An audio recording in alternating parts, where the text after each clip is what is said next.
മലബാറിന്റെ സ്വന്തം മുട്ടസുർക്ക ഒന്നങ്ങ് ഉണ്ടാക്കി നോക്കിയാലോ. സമയം കളയണ്ട, ഉടനെ വീഡിയോയ്ക്ക് പോവാം. ജോസ് മോസസ് കിച്ചൺ. ഈ റെസിപ്പി കൊണ്ട് നമുക്ക് 10 മുട്ടസുർക്കയാണ് ഉണ്ടാക്കാൻ പറ്റുന്നത്. അതിന് വേണ്ടിയിട്ട് നമ്മുടെ കൈമ അരി 1.5 കപ്പ്, അത് നന്നായിട്ട് ഒരു 3 വട്ടെങ്കിലും മിനിമം വാഷ് ചെയ്ത് അത് 1 മണിക്കൂർ നേരം സോക്ക് ചെയ്യാം. അത് കഴിഞ്ഞ് അതൊരു മിക്സിയുടെ ബ്ലെൻഡറിലേക്ക് മാറ്റാം. അതിലേക്ക് 1 ടീസ്പൂൺ ഉപ്പ്, 3 മുട്ട അങ്ങോട്ട് കൊത്തി ഒഴിച്ചേക്കാം.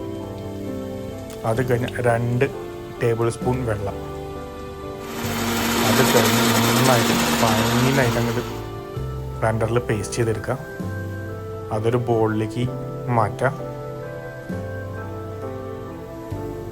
ഇതേപോലെ സ്മൂത്ത് പേസ്റ്റ് സ്പൂൺ വെച്ച് അങ്ങോട്ട് നന്നായിട്ടൊന്ന് മിക്സ് ചെയ്യാം.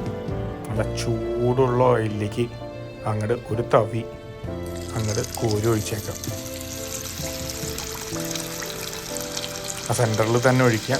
അപ്പം നോക്കി ഇതേപോലെ അതങ്ങോട്ട് വെള്ളത്ത് അങ്ങോട്ട് ഇതിങ്ങനെ പൊന്തും. സെൻറ്ററൊക്കെ പൊന്തിയാൽ മുകളിലേക്ക് കുറച്ച് ഓയിലൊക്കെ ഒന്ന് ഒഴിച്ചു കൊടുക്കുക. അതൊന്ന് മറച്ചിടുക. അതിന് ഒന്ന് 1 മിനിറ്റ് കൂടി കുക്ക് ചെയ്യുക. സാധനം റെഡി. നല്ല തിക്ക് ഫേം ഇൻസൈഡുള്ള, അതായത് കറികൾ കൂട്ടി കഴിക്കാൻ പറ്റുന്ന വിധത്തിലുള്ള നമ്മുടെ മുട്ടസുർക്ക റെഡി. അതിൻ്റെ ഉള്ളിലേക്ക് ഇങ്ങനെ ഇരിക്കും, കുറച്ച് തിക്കായിരിക്കും. ഇനി നമുക്ക് സ്നാക്കായിട്ട് കഴിക്കാൻ പറ്റുന്നുണ്ട്. ഒരു 1/2 കപ്പ് വെള്ളം ആ ബാറ്ററിലേക്കാണ് ചേർക്കാം. ഒന്ന് മിക്സ് ചെയ്യുക. അത് കഴിഞ്ഞാൽ അത് പോലെ അങ്ങോട്ട് ഇടാണ്ട് അങ്ങോട്ട് കുത്തി അങ്ങോട്ട് ഒഴിച്ചേക്കാം.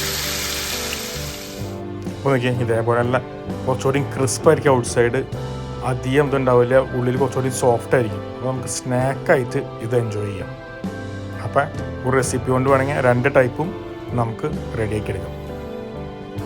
നമ്മൾ ഉണ്ടാക്കിയ മുട്ടസുർക്ക റെഡി ആയിട്ട് 2 ടൈപ്പ് ഉണ്ടാക്കിയില്ലേ. ഇതേ ടൈപ്പ് ഞാൻ കട്ടി നോക്കിയപ്പോഴേ അതിൻ്റെ ഉള്ളില് നല്ല ഫേം ആണ് ഉള്ളിൽ.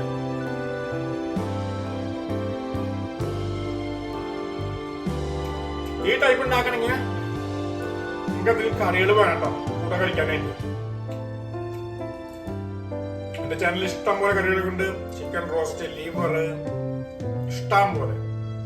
അപ്പൊ അതിന്റെ കൂടെ കഴിക്കാനാണ് ഈ ടൈപ്പ്. ഇത്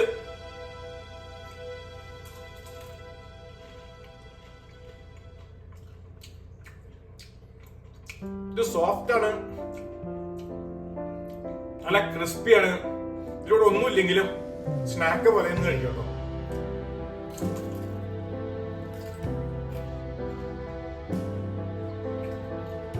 അപ്പൊ നിങ്ങൾക്ക് ഈ വീഡിയോ ഇഷ്ടമായെങ്കിൽ ഒന്ന് ഷെയർ ചെയ്തേക്കണേ, ഒന്ന് കമന്റ് ചെയ്തേക്കണേ, ഒന്ന് സപ്പോർട്ട് ചെയ്തേക്കണേ. Okay, by.